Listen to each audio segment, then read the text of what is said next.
7n exercise है, वो 7n दो तरीके के फार्मूलों पर निर्धारित है। एक तो आंशिक भिन्न वाले और एक कुछ इस तरीके के फार्मूले जिसमें मैंने तुम्हें बताया था 1 में X square plus A square type के बताया था ना फार्मूले। 1 में X square minus A square type के ये सब बता चुके हैं। इंटीग्रेशन 1 में अंडर रूट में X square plus A square dx, integration 1 में अंडर रूट में X square minus A square dx, integration 1 में A square minus X square dx, है ना। ऐसे करके इंटीग्रेशन में अंडर रूट में 1 में अंडर रूट में ए स्क्वायर माइनस dx। ये सभी इस तरीके के मैंने 6 फार्मूले लिखवाए हैं और ये 6 के 6 फार्मूले मैंने याद करने के लिए कहे थे और सभी इसके क्वेश्चन हमने करवाए हुए हैं। तो उनके क्वेश्चन और आंशिक भिन्न के क्वेश्चन कुछ मिक्स तरीके से हैं।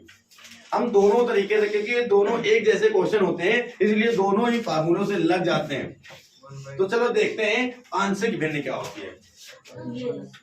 आंशिक भिन्न क्या होती है? तो आंशिक भिन्नों से, जिसको हम पार्शियल फ्रैक्शन कहते हैं, आंशिक भिन्नों से समाकलन, आंशिक भिन्नों से समाकलन, पार्शियल फ्रैक्शन।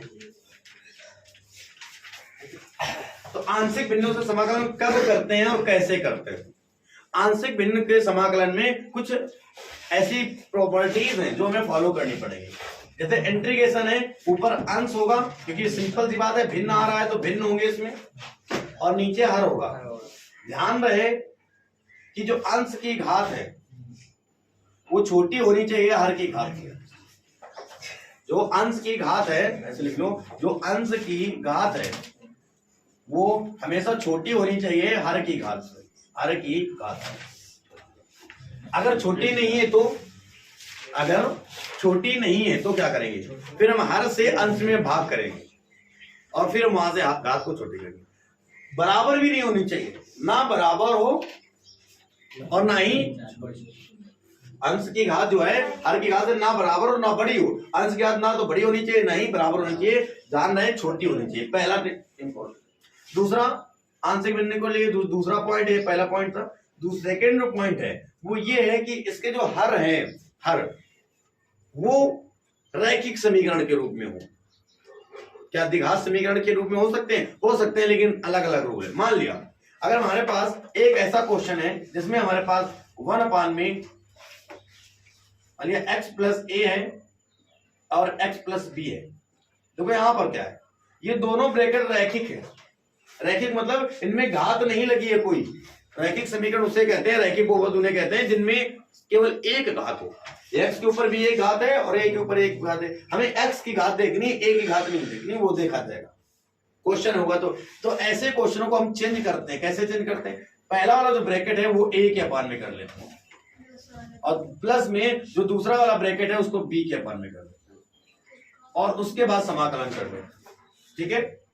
अगर हमारे पास इस तरीके से 3 ब्रैकेट मिल जाए, x प्लस ए, x प्लस बी और x प्लस सी, 3 ब्रैकेट मिल जाए। ध्यान रहे ऊपर 1 है भी, हम ऊपर 1 की बात कर रहे हैं। ऊपर कुछ और होगा चलेगा, लेकिन घात बड़ी नहीं होनी चाहिए अंश की हर से। वो क्वेश्चन में समझाएंगे, अभी केवल इतना समझो कि किस तरीके क्वेश्चन है। इसको कैसे लिख सकते हैं? a अपान में x प्लस ए प्लस बी अपान में x प्लस बी प्लस सी अपान में 4 आ जाए तो d। और किस टाइप के क्वेश्चन आ सकते हैं? और आ सकते हैं इंटीग्रेशन। मान लिया 1 में x प्लस ए है और दूसरे ब्रैकेट में x प्लस बी का होल हाफ स्क्वायर। देखो यहाँ पर दोनों जो ब्रैकेट्स हैं वो रैखिक नहीं है, लीनियर नहीं है। एक ब्रैकेट तो लीनियर है, मतलब रैखिक है, जिनमें एक घात है, इसमें तो होल हाफ स्क्वायर लगा हुआ है। तो बेटा दोनों में अंतर है। अगर तुमसे कहें x प्लस बी का होल हाफ स्क्वायर और एक होता है x स्क्वायर प्लस बी, अंतर है दोनों में कि नहीं है?